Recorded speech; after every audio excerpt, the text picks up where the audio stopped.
मृत्युंजय के 50 वर्ष पार कर लिए हैं, तो अब लौटने की तैयारी प्रारंभ करें, इससे पहले कि देर हो जाए और सब किया कराया निरर्थक हो जाए। सवाल ये है कि लौटना क्यों है, कहाँ से है और कैसे है। इससे जानने के लिए, समझने के लिए, लौटने का निर्णय करने के लिए आइए एक मशहूर कहानी को आपके सामने प्रस्तुत करते हैं। कहानी का शीर्षक है लौटना कभी आसान नहीं होता। एक आदमी राजा के पास गया। वह बहुत ही गरीब था, उसके पास कुछ भी नहीं था, उसे मदद चाहिए थी। राजा बहुत दयालु था, उसने पूछा कि क्या मदद चाहिए। आदमी ने कहा छोटा सा भूखंड चाहिए। राजा ने कहा कल सुबह सूर्योदय के समय तुम यहाँ आना और जमीन पर दौड़ना। जितनी दूर तक तुम दौड़ पाओगे वो पूरा भूखंड तुम्हारा होगा, परंतु ध्यान रहे जहाँ से दौड़ना शुरू करोगे सूर्यास्त तक तुम्हें वहीं लौट कर आना होगा, अन्यथा कुछ नहीं मिलेगा। आदमी खुश हो गया। सुबह हुई, सूर्योदय के साथ आदमी दौड़ने लगा। आदमी दौड़ता जा रहा था, सूर्य सिर पर चढ़ गया। अब आदमी का दौड़ना नहीं रुक रहा था, वह हाँफ रहा था पर रुका नहीं। थोड़ा और, एक बार की मेहनत है, पूरी जिंदगी आराम। शाम होने लगी, आदमी को याद आया कि लौटना भी है, नहीं तो फिर कुछ नहीं मिलेगा।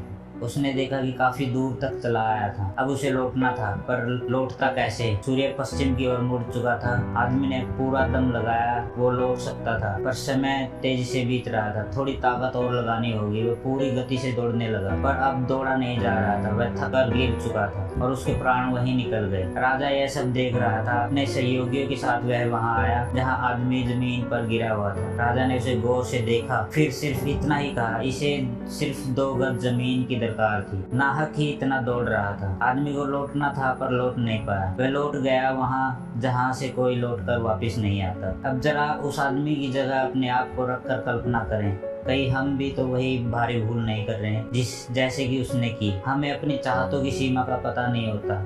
हमारी जरूरतें तो सीमित होती है पर चाहते अनंत होती है। अपनी चाहतों के मोह में हम लौटने की तैयारी ही नहीं करते। जब करते हैं तो बहुत देर हो चुकी होती है, फिर हमारे पास कुछ नहीं बचता। अतः आज अपनी डायरी पेन उठाकर कुछ प्रश्न एवं उसके उत्तर अनिवार्य रूप से लिखें और उनके जवाब भी लिखें कि मैं जीवन की दौड़ में सम्मिलित हुआ था, आज तक कहाँ पहुँचा हूँ, आखिर मुझे जाना कहाँ है और कब तक पहुँचना है। इसी तरह दौड़ता रहा तो कब, कहाँ और कब तक पहुँच पाऊंगा। यह मेरी पोस्ट एक सार्थक होगी सभी कि हम सबके जीवन को दिशा मिल जाए, हम लौटने की तैयारी कर पाए। हम सभी दौड़ रहे हैं बिना ये समझे कि सूरज समय पर लौट जाता है। अभिमन्यु भी लौटना नहीं जानता था। हम सब अभिमन्यु ही हैं, हम भी लौटना नहीं जानते। सच तो ये है कि जो लौटना जानते हैं वही जीना भी जानते हैं, पर लौटना इतना आसान नहीं होता।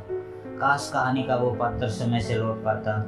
मैं प्रार्थना करता हूँ कि हम सब समय पर लौट पाए और समय पर लौटने का विवेक, सामर्थ्य और निर्णय हम सबको मिले। यह एक कहानी है जो जीवन की इच्छाओं और आकांक्षाओं के बारे में है। अपनी इच्छाओं को सीमित रखकर भी हम अपना जीवन अच्छे से जी सकते हैं, क्योंकि इच्छाएं असीमित होती है मगर जरूरतें सीमित। कमेंट में बताइए आपको इस कहानी से क्या शिक्षा मिली और आपको यह कहानी कैसे लगी। अगर आपको हमारी ये वीडियो अच्छी लगी है तो हमारे चैनल को सब्सक्राइब कीजिए, शेयर कीजिए।